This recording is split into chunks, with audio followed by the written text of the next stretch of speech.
Wendy here with Read, Reading and Educational Assistance for Dyslexia. This video today has been made in collaboration with Jen over at Chaos and Grace. Over on her YouTube channel, you can find a video about using multisensory instruction in a homeschool setting. Today's video is going to be all about how you can incorporate multisensory instruction, whether in a typical classroom, as a tutor, or as a homeschool parent. Join William and I as we take you through many different ways to use multisensory instruction in your everyday teaching with your students.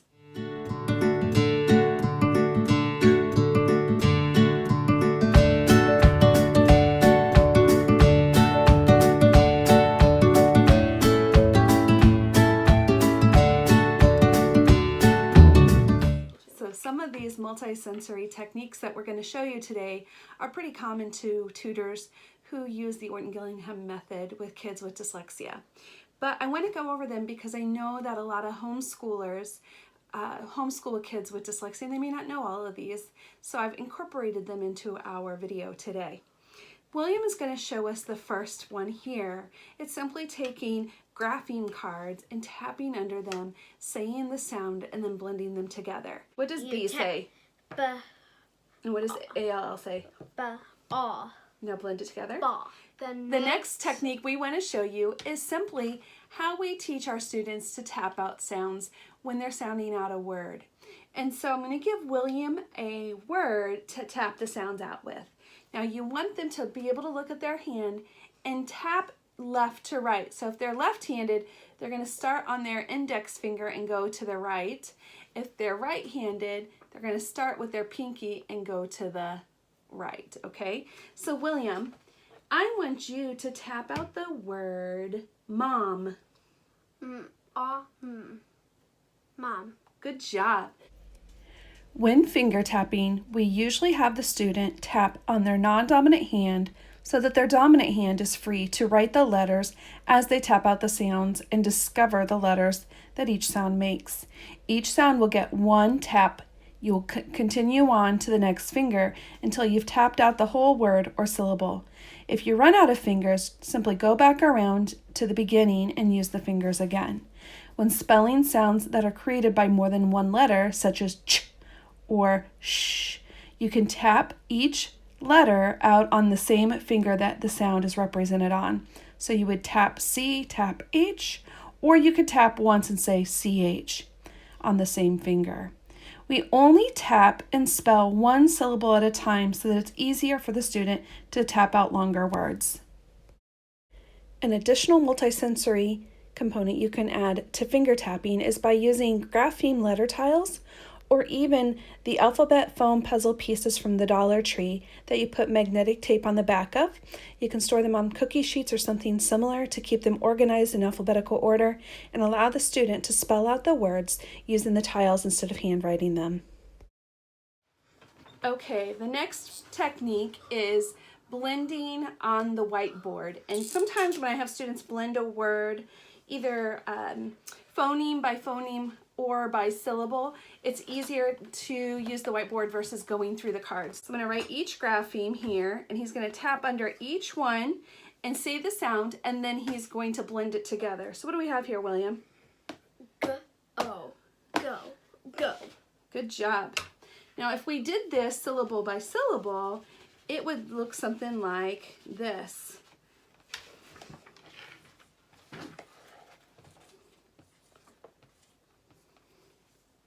Magnet. Another thing we can use our whiteboard for, and this happens to be a magnetic whiteboard, is we can use these colored blocks that I've made with just magnetic tape on the back of, and we're going to use these for phonemic awareness drill. So I want you to show me the sounds, William, in the word,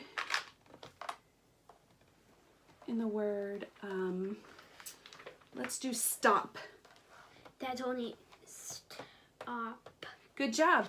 But what do we need to make sure we only use the same color when it's the same sound? Do you hear the same sound in stop? Do we hear the same sound in stop? So what do we need to do with the blue?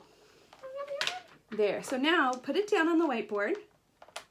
Okay, and show me what we have. Stop. Now blend it together. Stop. Good job.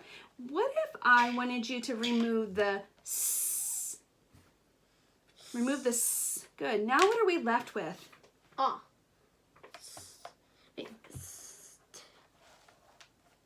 Stop. What are we left with? We removed this. Up. What is it? Top. Show me the sounds in top. Up. Blend it together. Top. Good job. Another multisensory technique we use for sentence dictation is a magnet that represents each word in the sentence that they need to then write on their paper. And so this helps them to remember how many words there are. And then we have color cueing here. William, what does the green mean? Punctuation. Green. Punctuation. We start our sentence with Green, and we end the sentence with red. what does the green represent? Capital letter. Capital letter. And what do we always end our sentence with? Punctuation. Punctuation. So this is just a visual clue here. Oh, don't forget there's something special we need to do at the beginning and end of each of our sentences. So William, show me the sentence, the cow jumped over the moon. The cow jumped over the moon. Do it again. The cow jumped over the moon. Okay, and then we can even slide it. The cow jumped over the moon. Good job. The next multisensory item that I'm going to show you is actually a freezer sealer bag here. And it's filled with 100 grams of hair gel and about a teaspoon of red paint. And it's sealed in.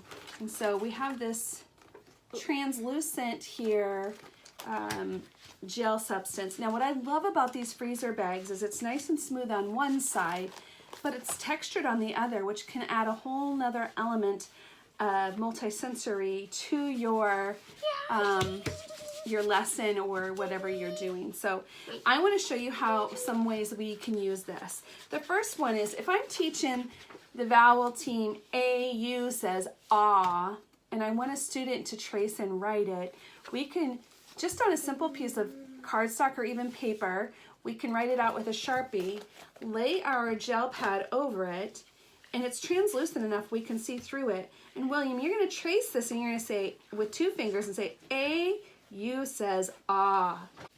A, U says ah. Do it again. A, U says ah.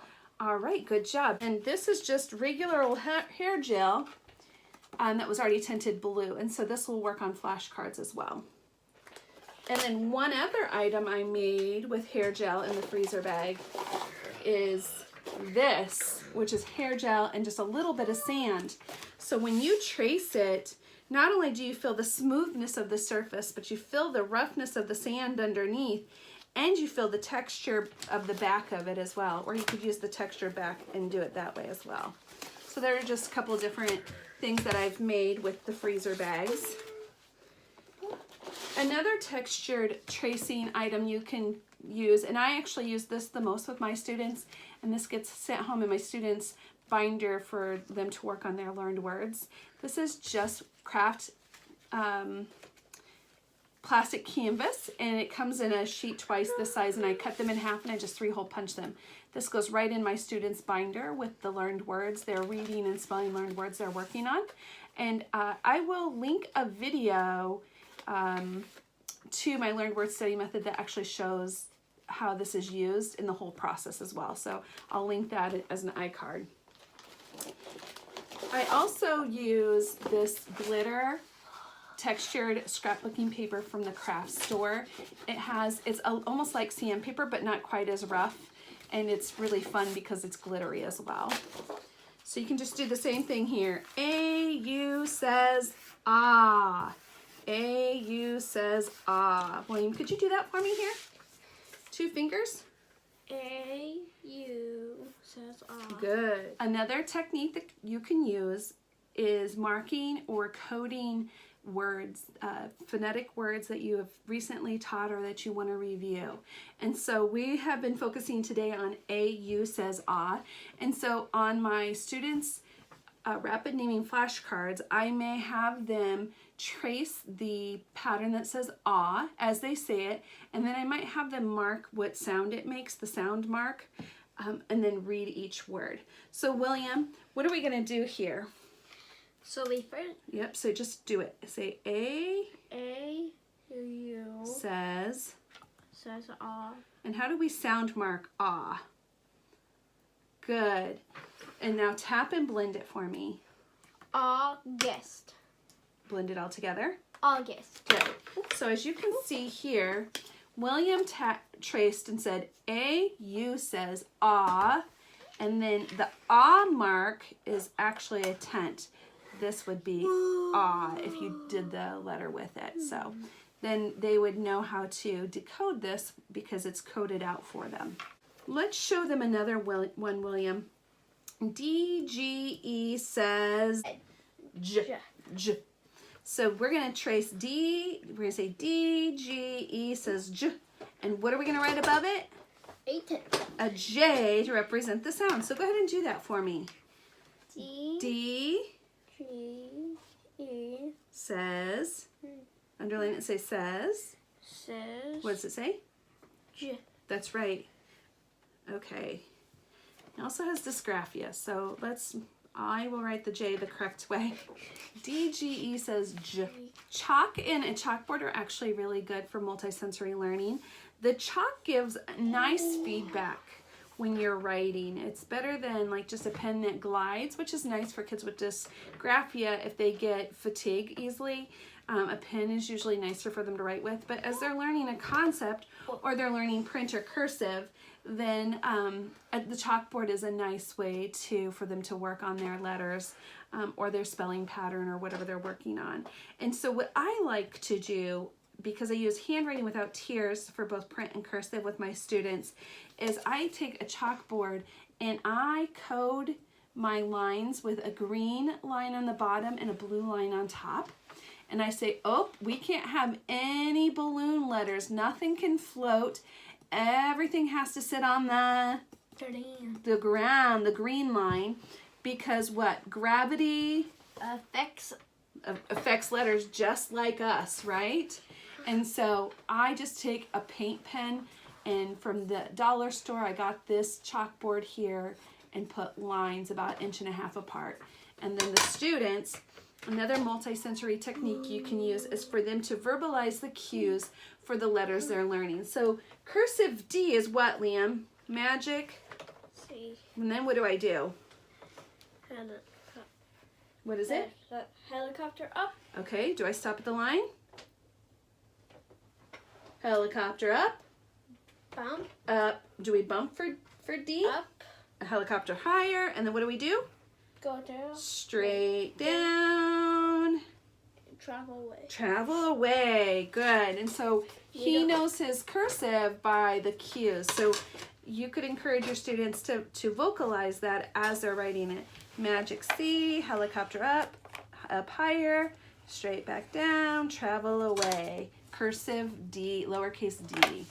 Another fun multisensory technique is when you're reviewing, or if you have a student who's struggling with particular vowel teams or sounds, you can write them on the dice here and have them roll it. So William, roll that dice or die and tell me what you come up with. Tell the letters. O-Y says. Oi. Good. Write that 3 times on your mat there. 2 fingers, please. O. O goes this way. Magic C. O. Y. Says. Oi. Underline it and say oi. Oi. Do it again. O. Y. Says. Oi. And one more time. O. Oops. Is that a magic C? O. Uh-huh. Y. Says. Oi.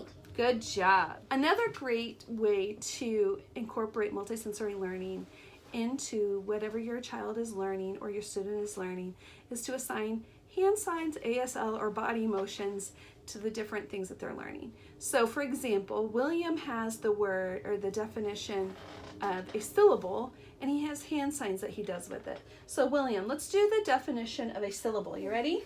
A syllable is a word or part of a word with one vowel sound or pattern. every word. In the English nations Every word in the English language must have one vowel must have one vowel sound or at at least one vowel sound. So a syllable is a word or part of a word with one vowel sound or pattern. Every word in the English language must have at least one vowel sound, okay?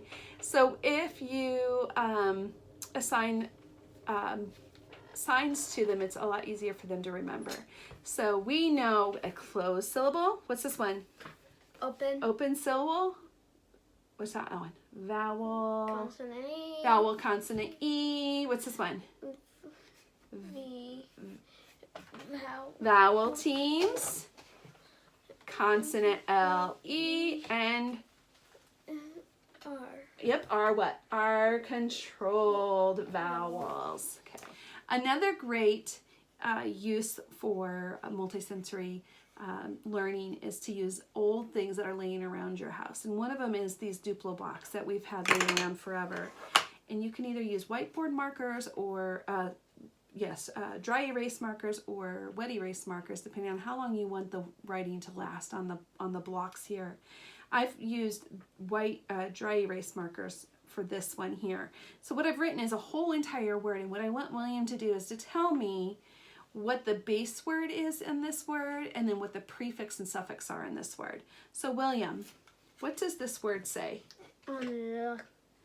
Unlucky. Likely. Unlikely. What's the base word in the word unlikely? What's the base word? What is it? Like. Yep, like. So that's going to go in the middle. So go ahead and put that in the middle there. Push it down. Good. Now take a look at the word unlikely. What's the prefix in the word unlikely? The prefix. What is it? Un. And what's the suffix in the word unlikely? Ly. Now tap and blend this for me. Unlikely. What is it? Unlikely. Unlikely. This video was brought to you by READ, Reading and Educational Assistance for Dyslexia, where we offer smart dyslexia solutions. You can find us on Facebook and on Teachers Pay Teachers. Check out our new app, Agenda Timer, on the Apple App Store, where all your timer tasking needs for the classroom, tutoring sessions, and for students can be found.